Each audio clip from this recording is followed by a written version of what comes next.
Hey guys, this is Phil from Untitled.com. Today we got Huawei MediaPad X2. This is by far the most fitting device for the definition of being a phablet. I think that's a ridiculous name, but still, combining phone and tablet seems like a popular approach these days.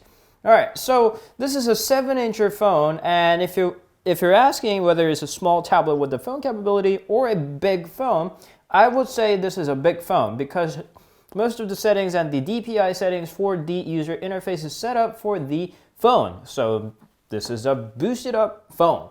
Alright, 7 inches of a little tablet. That reminds us of something. Yes, it's the Galaxy Tab.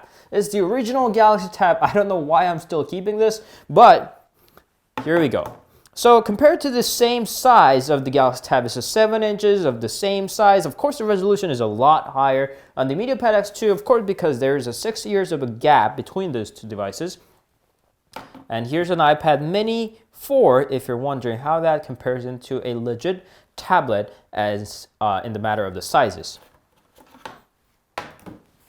And if you have some bad memories about the size of the Galaxy Tab, the first generation Galaxy Tab, you should be happy since this device, retaining the same display size, is a lot smaller and thinner thanks to the thin bezels covering around the display.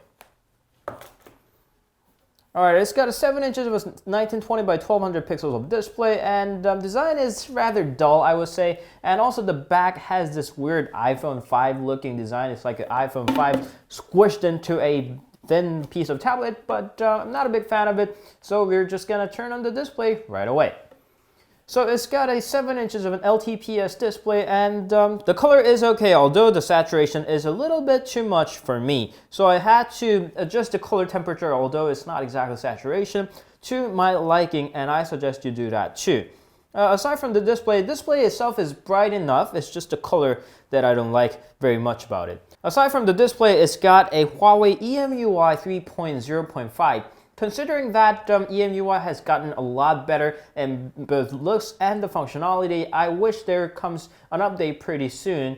But unfortunately for the past few months, there hasn't been a single update, and checking with the stage fright detector, it is vulnerable to a lot of vulnerabilities that we're all known of. It still is retaining most of the functionalities of the EMUI, so you can change the order of the navigation bar, or you can use the suspend button. I don't know why the name is like that, but you can turn that on to make your one-hand usability slightly better, or you can completely kill that. Of course, the EMUI has this own launcher. Just like many Chinese manufacturers, it's just a lined up like iPhone-ish launcher without the app drawer. Of course, there are a few settings that you can do. You can align it and home screen loop layout, but overall, I don't really like the launcher, and this is one of the few things that I don't like about the EMUI itself. Huawei devices are often slugged by the slow multitasking panel, but this guy has a rather fast and quick multitasking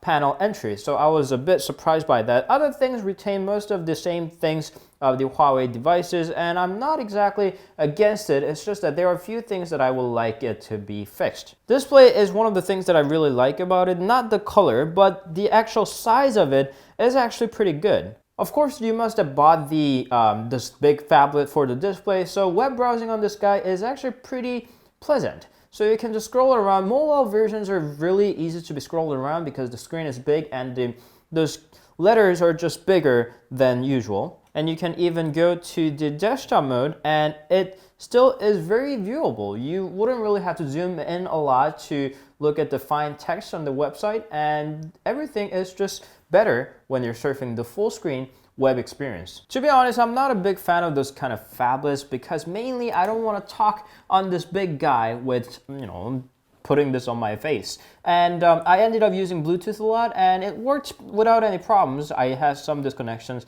because it's winter, I'm wearing a thick jacket. But aside from that, it went pretty fine. Huawei has been building communication equipment for a very long time, so the call quality wasn't a problem at all. Although the speaker on the backside that is dedicated for playing music is only mono, and given this size, it should either have a stereo or front-facing speaker, but unfortunately it doesn't. Another thing that I was slightly disappointed was the camera. This camera seems like it has to do a better job than this, but it often smudges the photo or the details are very lacking.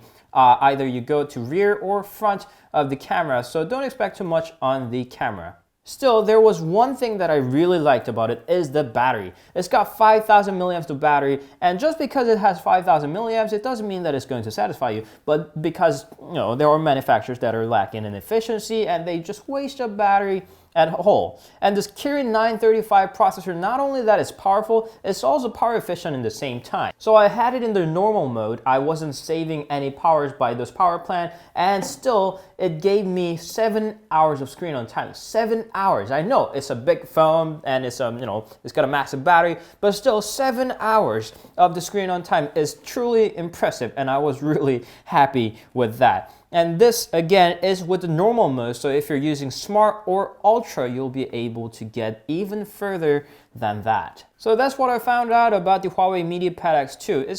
It's not exactly my thing. I'm entirely not into this phablet kind of thing. It's just too much. But if you are aiming to combine two things in together, your phone and tablet into together, and somewhere in the middle, this could definitely be your choice. Because there aren't really a lot of them, so if you gotta choose off the options that you have, this could be a viable option. I actually kind of liked it. I'm not going to buy this myself because I'm not a phablet guy at all, but if you are one, then take this into consideration. It's definitely worth it. We hope you enjoyed the video. Don't forget to subscribe us on Facebook, Instagram, Twitter, and Google+, and of course the YouTube itself. And we'll see you guys later. Until then, ciao.